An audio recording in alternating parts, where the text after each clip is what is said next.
What's up, folks? It's your boy Bob Hollywood back with another exciting review. Today's review is going to be of this Diamond Select Toys David Mack's Scarab, and the figure itself is Akemi. I think it's more pronounced Alchemy. Well, not alchemy, but like that, you know. Yeah, this is the second figure. I did this figure years ago. I did a review for this figure years ago, and I have her right here. That's Scarab, and this one's Akemi. If you've watched the previous video, I'm pretty sure it came out before this, but in Hollyworld, these are going to be the same character. I'm not going to differentiate. And we also did a different Scarab figure last month. Last month or the month before. That's that version. I don't remember who made this one off the top of my head, but we're going to look at all three once we get them out of the packaging. You see she comes with quite a few accessories. You can see the bubble has yellowed quite a bit as well. And there's some information on the series. I think I have a Kabuki book. Did I buy it? No, I didn't find the one I wanted yet, so I haven't bought it. This is from the year 2004, and that is why it's a retro review. I'm not going to talk anymore. I'm just going to take a brief moment to bust her out of her plastic prison. I will be right back. All right, folks, I'm back. With the bubble packaging, it's so easy to get these figures free. You can see, like I said, she comes with quite a few accessories. She has an alternate hand, both her left and her, these are both her right. So I spoke too soon. This is a fist. Just a closed fist for punching. And this one is for gripping her weapons. And let's try one of those weapons. Here is her shorter sword. And I don't have my other phone in front of me to be able to look that up. I should have already looked that up because we did the figure, we did the Kyushi, and she also had a longer sword and a shorter sword. And I still don't know what this sword should be called. But it goes right into that hand. And you see it has a small little hole there. So I'm going to pop that hand out. I don't know how long the peg is, but you saw how long it took to get it out. It was kind of tight, but not tight. It's just, whoops. And you can see how tiny the peg is. So be careful when doing this. I would not do this a bunch of times. I might just keep, I think I like the short, the fist more, but just be careful. And she also has a longer sword. And before I put that in her hand, I'll go over the details instead of having to take the other one out of her hand again. They have the same detail. There's a silver blade. There's gold here, and throughout. And then there's also the black wrap around the handle. So that's pretty neat. I'm going to put that in her left hand. It's not super tight. So I'm guessing she's only meant to carry one sword at a time, which is fine.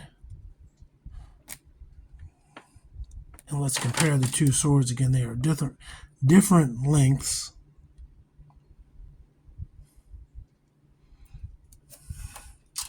We went over the hands. We went over the swords, and here's the scabbard for the longer sword. It's just plain black, solid black. I don't see a place to attach it to her, but she could theoretically hold it.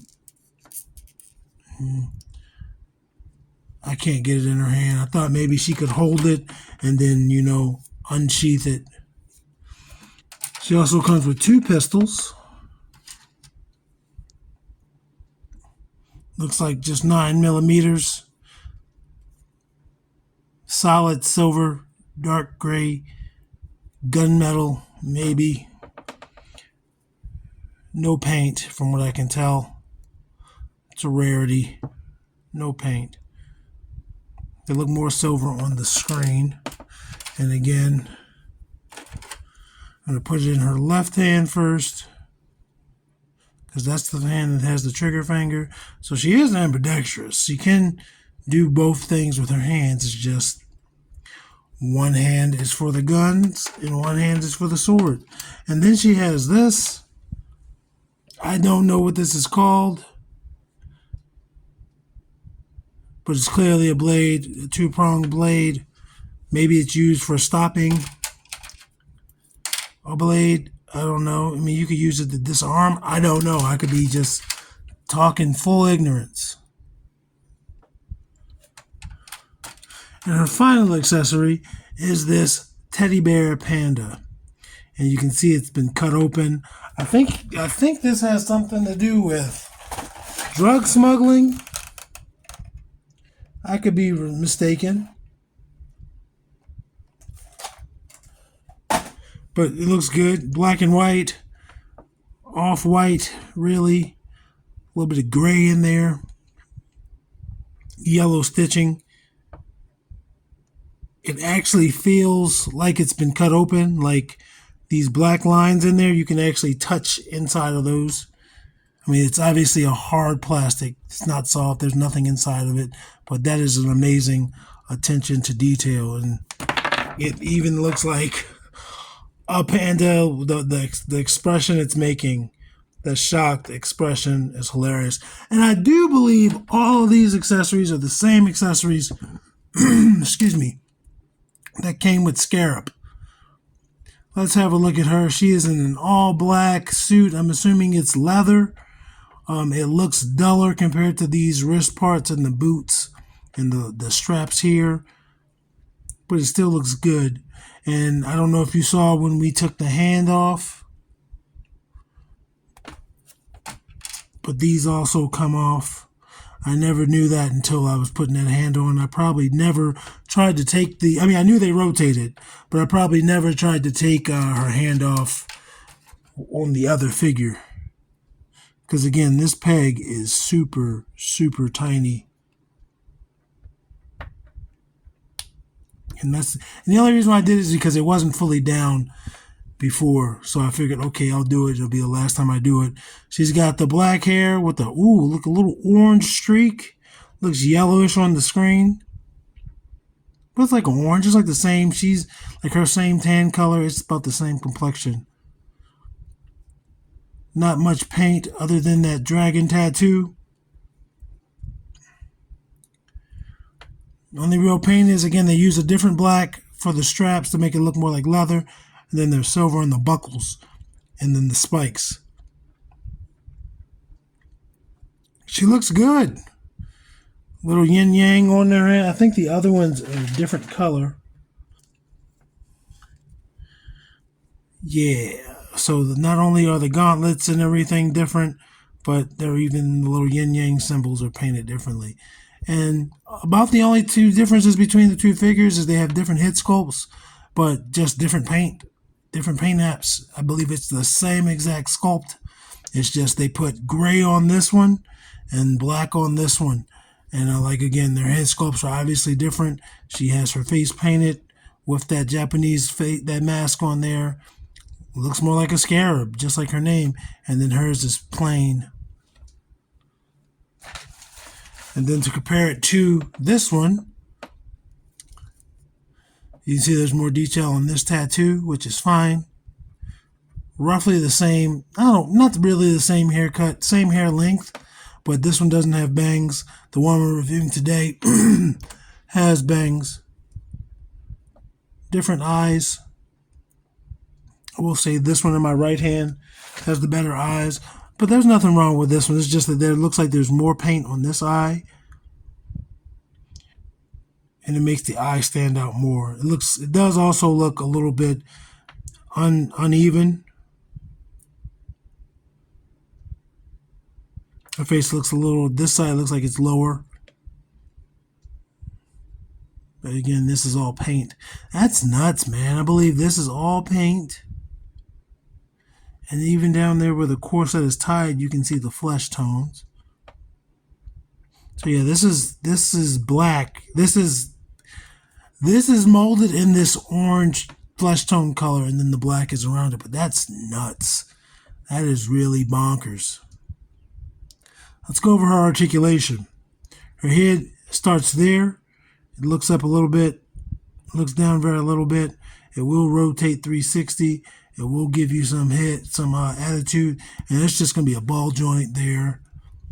Arm's not going to give you a full T because of the spikes at the very top of her shoulders. But she does that. She will rotate 360 at the shoulders, nothing for the bicep. Elbow gives you a better than 90 degrees for a single jointed elbow. No bicep swivel, but again, this piece of armor does move. And then her hands rotate 360, no hinge on either hand. Nothing for the torso. And then she has these legs, these Y joints. I am not going to try to move it. I'm just not. I don't want her to break. I believe this set me back about $20. And I only say set me back because it's just $20 I didn't have to spend, but I did. Single jointed knee, but you can see it gives her better than 90 degrees. It's not going to kick her own butt, obviously. And then her boots are just a separate boot. And so that's probably on a ball joint as well. But it's just going to rotate 360, and whatever mobility it gives you a little bit of tilt, but it's not like on a hinge or anything. Stand her up. We're going to get her height.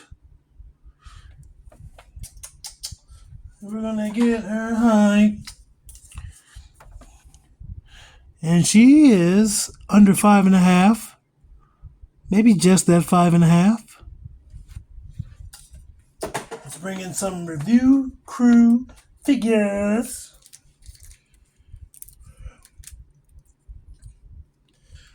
Zoom in on it a little bit. Lift my camera just a little bit. I'm going to zoom in on her just a little bit. That's fine. We don't need to see her feet, do we? Quentin Tarantino, if you're watching this, I'm sorry for not having the feet there. And there she is next to Andra and Vixen. She does come over their shoulders. So she's just, a shorter woman compared to these two larger women.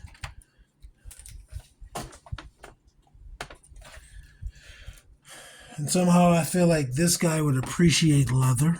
Lando, a little bit taller than her. And Devin, also a little bit taller than her. And Lando just face-palmed. Or face-planted. Maybe he appreciates her leather a little too much.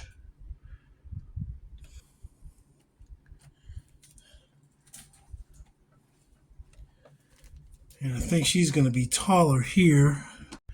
Winston is still taller than her,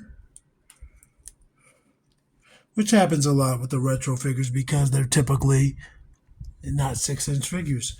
So both Winston and Lucio are taller than her. Let's bring in John Jones and a Roadblock. I think John Jones is the only figure in the review crew that we've reviewed. I don't think any of the other figures have been reviewed. And they're both taller than her.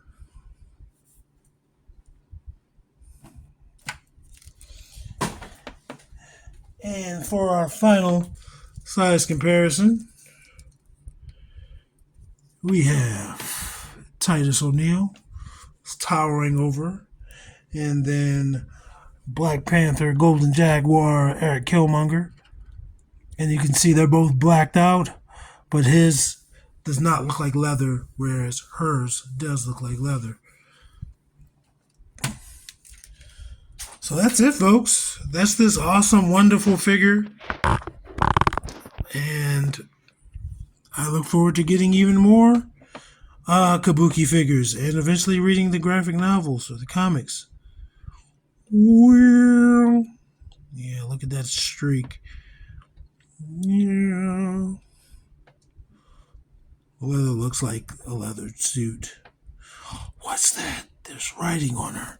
Anyway, folks, thanks for stopping by. I'll see you next time. Action figures speak louder than words.